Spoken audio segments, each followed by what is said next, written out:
Police officers are being hampered in their efforts to tackle violent moped muggings involving acid and knives by strict guidelines governing the pursuit of riders, a former Scotland Yard officer has claimed. Under pressure to act after a spate of acid attacks involving high-speed mopeds, their Home Secretary is reportedly preparing to unveil proposals to ensure acid and similar substances can be classed as dangerous weapons. However, police believe regulations in force when a vehicle being pursued is a moped or motorcycle can result in pursuits being called off. Criminals using scooters or pedal cycles commit 2,500 theft offences a month, usually snatching mobile phones. Officers on the ground also believe that a shadow has been cast by the case of Henry Hicks, a young Londoner who crashed and was killed while being pursued by police in December 2014. An inquest jury last year rejected the police version of events, while the Independent Police Complaints Commission found that 4 officers involved had a case to answer for gross misconduct. David Vidasat, who was in the Met's counter-terror unit for 6 years until 2010, described the use of scooters as a crime epidemic that was not being taken seriously enough and claimed that IPCC prosecutions were also a problem. "We really are facing a major problem here, but I'm not sure the mayor or the powers that be in the Met are taking any notice," he said. Vidasat described how he had used his car to try to ram 2 scooter-riding thieves after watching them slash the face of a tourist in Chelsea and make off with his bag. The Met confirmed that it was investigating after the man, who was in his 50s, suffered a cut to his face and 2 people riding a moped snatched his bag around 6 p.m. on Hortensia Road. On Saturday, a 31-year-old man was stabbed to death by 2 attackers on a moped in southeast London. The victim was fatally wounded during a clash in which shots were also fired in King William Walk, Greenwich, the Metropolitan Police said. A spokesperson for the IPCC said, "When the IPCC conducts a mandatory investigation into a death or serious injury to a member of the public following a police pursuit, we examine if the actions of the police are in line with the policies and procedures set either nationally by the NPCC and College of Policing or locally by the police force.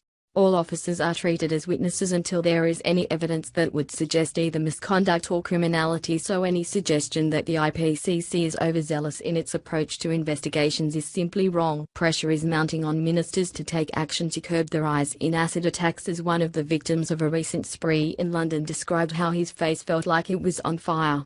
5 men were attacked with acid by 2 people riding mopeds across the north and east of the capital on Thursday night. 2 teenage boys, aged 15 and 16, remain in custody on suspicion of robbery and causing grievous bodily harm. On Saturday it emerged that there may have been a 6th acid attack victim in a separate incident. Police were called at around 5 p.m. on Friday to reports of an attempted robbery of a moped in Ballards Road, Dagenham. The victim, a man in his 20s, was approached by 2 males on a moped who squirted what was described as a noxious substance at him. Police said he did not have lasting injuries, and he has been discharged from hospital. The Home Office is considering imposing tough new restrictions on corrosive substances after a string of acid attacks in London, amid calls from one London MP for more severe sentences for possession of harmful acids.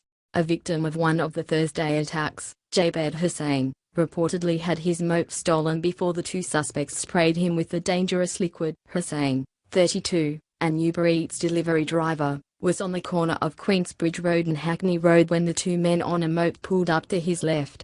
Hussain told The Guardian that the area had been the scene of many knife and other violent attacks on delivery drivers in recent months. "First of all, I didn't realize it was acid, then it started to burn. I saw they wanted to do it again, so I jumped off my bike and tried to hide from them behind cars," Hussain said. After his moped was stolen, Hussain ran up to cars stopped at the traffic lights, knocked on windows and begged for help. "I was screaming for help and for water. No one was opening their door or window." Hussain's injuries were not judged to be life-changing, but his burned lips are getting worse, he told the Press Association on Saturday. "I'm too scared to go back to work," he said. "I'm really scared. I don't know what to do. My wife, she's scared. My family's scared. They were asking me to leave that job, but I love that job." He said the Riders' Union is holding a demonstration at Parliament on Tuesday to demand action to stop the attacks. "If we see the government taking action, and if it's back to normal, I am happy to go back to work," he said. Police said the 15-year-old was arrested at an address in Stoke Newington on Friday morning. Later, the 16-year-old was arrested in the early hours of the Friday in Kingsbury Road after he was identified near the scene of the offences by local authority CCTV operators. The pair are in custody at a North London police station. Thursday's attacks came days after John Tomlin, 25, appeared in court accused of throwing acid at aspiring model Risham Khan, 21, and her cousin Jamil Mukhtar, 37. They were left with life-changing injuries after the attack on Khan's 21st birthday in Beckton, East London.